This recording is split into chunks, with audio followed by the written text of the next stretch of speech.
Now that's cool.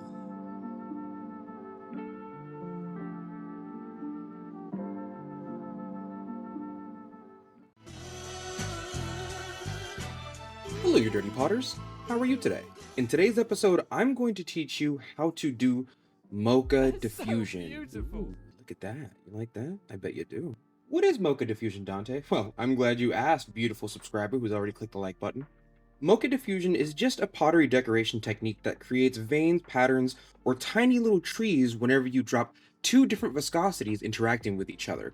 And it seems a little bit weird to say that, but realistically, what's going on here is just viscous fingering. Don't laugh. I can see you, don't laugh. What's happening here is essentially what science has been doing for a very long time. It is called viscous fingering. We're just doing it with slip and some type of colorant that usually works with clay bodies. Viscous fingering is a unilateral displacement of a high mobility fluid upon interacting with a sluggish or native fluid.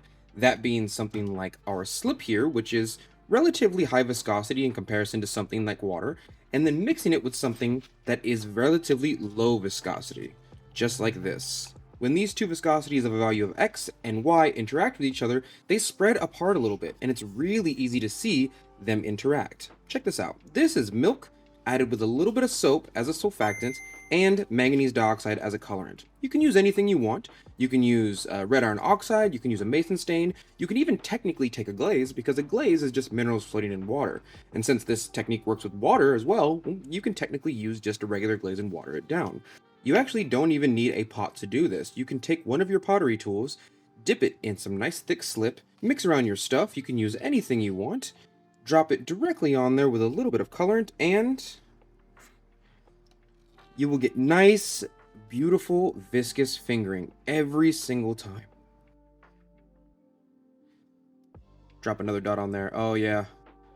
Oh yeah. Every goth kid is wetting their pants right now. Now this is really fun to do for practice because I'm not burning one of my pieces, but let's try it on an actual pot. This is an extremely easy thing to do as long as you have something like a relatively high viscosity base, usually in the form of slip, some type of low viscosity liquid, water, lemon juice. I've done it with Coca-Cola. I've done it even with Colgate mouthwash, as you will see later in the video. I've done it with a bunch of stuff. You want to know a little secret right now? This is milk. The entire technique is just based around viscosity. This is a high mobility, low viscosity fluid. This is just milk with some manganese dioxide and soap right here, and something that is high viscosity for it to interact with. This is some relatively thick slip. I actually have two different slips we can try out today as experiments. This here is my handmade slip, while this one here is a porcelain slip. They both work to varying degrees, but just to be honest with you, it doesn't really matter what the recipe is for your slip or what kind of slip you use, as long as you tune the viscosity correctly, which means when you either make the slip or you buy it from the store, you have to make sure there's either more or less water in it, as that will generally control your viscosity. I mean, there's other ways, but you really want to talk about Epsom salt solution right now, or do you want to see some cool stuff? Now that you understand what Mocha diffusion is as an actual hydro phenomenon, let's give you a recipe so you can try this at home. Let's take some casting slip. This is Islea's Cone 5/6 porcelain from Clay Planet. It doesn't really matter what slip you use, to be honest with you, unless of course you're wondering about how it ends up with your color or your thermal expansion. But usually you can just kind of make your own slip or just buy one from the store. You don't need a special recipe. Potter tip. A little Potter tip here: before you actively do this on one of your pots, it's a good idea to take something like a wooden tool or even take a wooden spatula. You can use anything that doesn't have a super highly metallic surface because it'll usually slip the slip right off. Dunk it in your slip and test it out with whatever you're going to use for your colorants. I like to use one of these, put it on a sponge, get my stuff, and then drip it on there very carefully. And this is kind of how I practice my stuff before I actively put it on my work. I want to get the learning curve down before I mess up one of my pots. So this is probably a good idea. You can most likely do this on anything in your studio. You could do it on your table. I just prefer to do it behind a sponge and a tool so that I don't make a mess. God, that looks cool. Even in practice, doesn't it look cool? Looks like Cthulhu.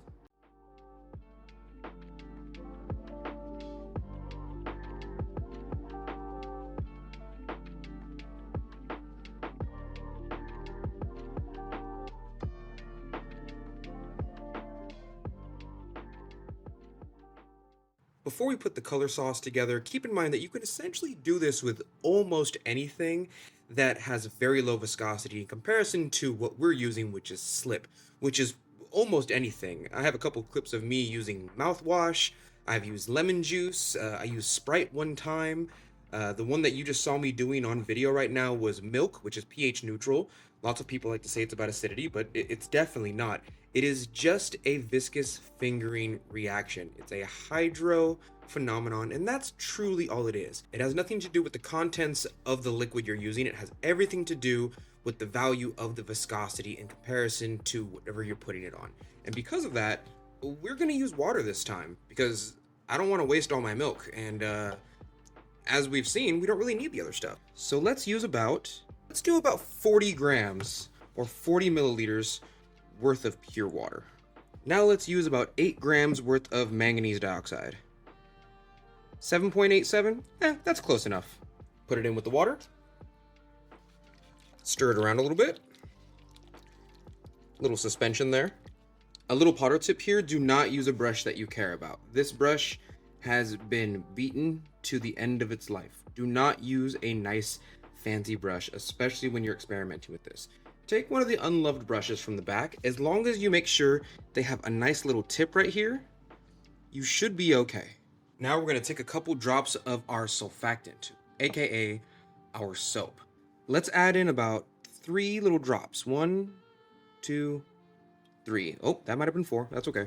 8 grams of manganese dioxide, 40 milliliters of water, and about 3 to 4 drops of some Dawn soap. Keep in mind, this recipe can easily be changed to anything else. As I said before, you can use anything that's relatively low viscosity in comparison to the slip we're about to use. That means if you want to use lemon juice, you want to use milk, Sprite, mouthwash, you can essentially use anything. Alcohol gets a little weird, so be careful with that. Everything else with a fairly low viscosity should work out fine in comparison to this high viscosity slip we have here. Now that we have our little suspension here, along with some colorants in it, let's take a pot from the shelf.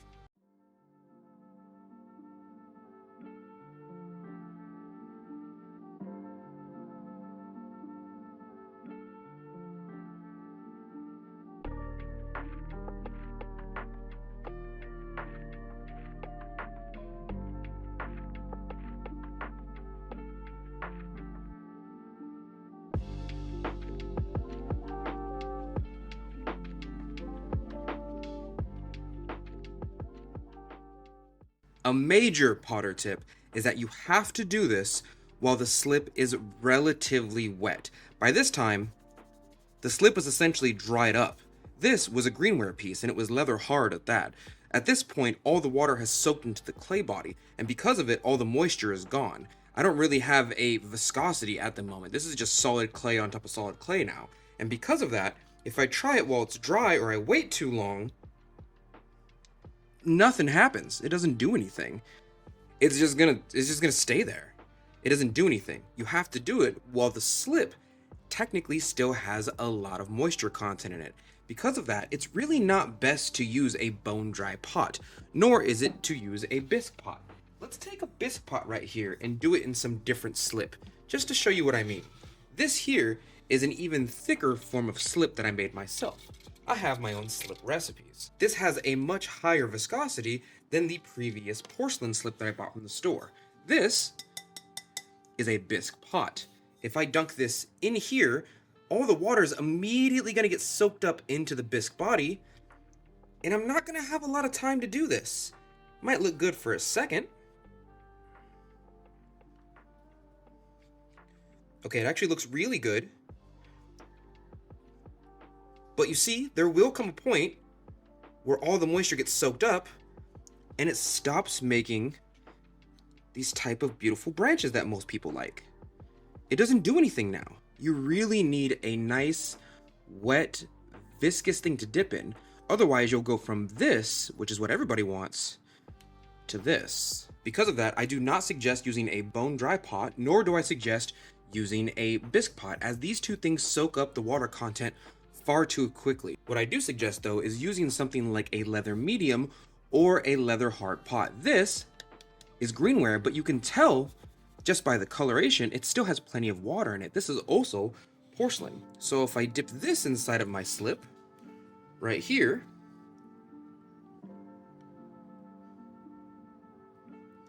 Let's see how long it takes.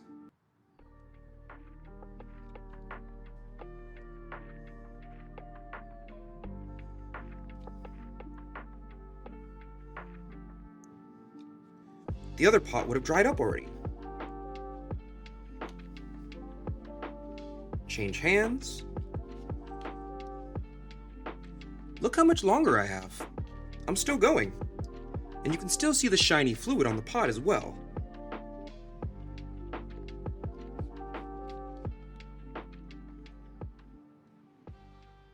It's been about 30 seconds now and the clay body is still wet. Let's try one more. Right there. You can definitely see that it's slowing down, but we had about triple, if not quadruple, the amount of time to do all of our decoration in comparison to the bone dry and the bisque pot. So make sure you do this on something that's either leather or leather hard. This way there's still water inside the content of the clay body. Oh, look at this mess. Jesus, Randy. Look what you did. And that's really all there is to it.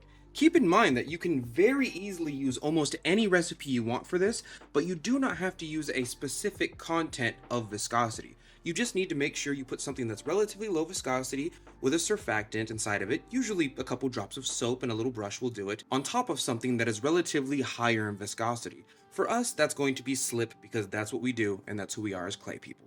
And that's essentially how you do Mocha diffusion. Keep in mind, it is just a hydro phenomenon in between low viscosity and high viscosity interaction with a little bit of a surfactant, which usually in our case is soap that most people just have laying around the house. A little bit of water, a little bit of soap, and whatever colorant you have laying around. Make sure not to use food coloring as that burns off in the kiln. It's one of the reasons why in our experiment we're using things like red iron oxide, manganese dioxide, and you can even use things like mason stains. But you do need to play around with the color and the ratio a little bit. We don't really know how dark or how deep this is going to come out at the end of its life cycle. And because of it, I'm going to leave it all natural. I'm not going to put another glaze on top of this to cover it, not even a clear. I'm most likely going to use a liner glaze and then put a bit of glaze up here for comfort of the lip and leave the rest of the clay body relatively raw. This way it doesn't get in the way of these beautiful little tendrils. And keep in mind, you don't have to use the amount of manganese dioxide I used. You don't even have to use manganese dioxide, 40 milliliters of water. That's just where my comfort level is.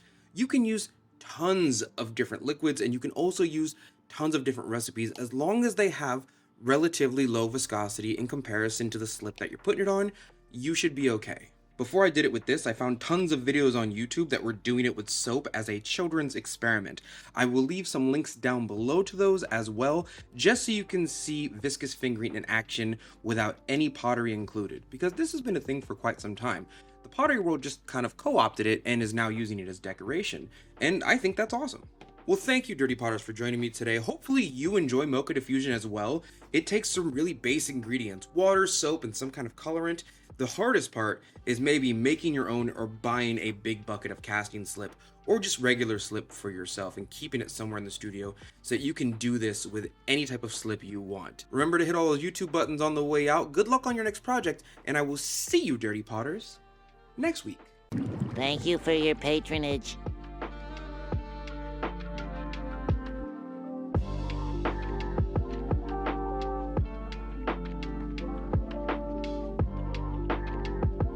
Ignoring for a little bit that soap is essentially non-acidic anyway, and I think it's a base. And if you're adding a base to something that is slightly acidic, it brings down the acidity. And we've been adding soap to all of these things as a surfactant. Keeping even that out of the way, like even if I didn't include that variable into the equation, I did it with a crap ton of stuff. Here's me doing it with water, here's me doing it with milk, here's me doing it with bleach, which is notoriously non-acidic. It's actually on the opposite end. It's alkaline. It's base, it's alkaline. It's actively non-acidic.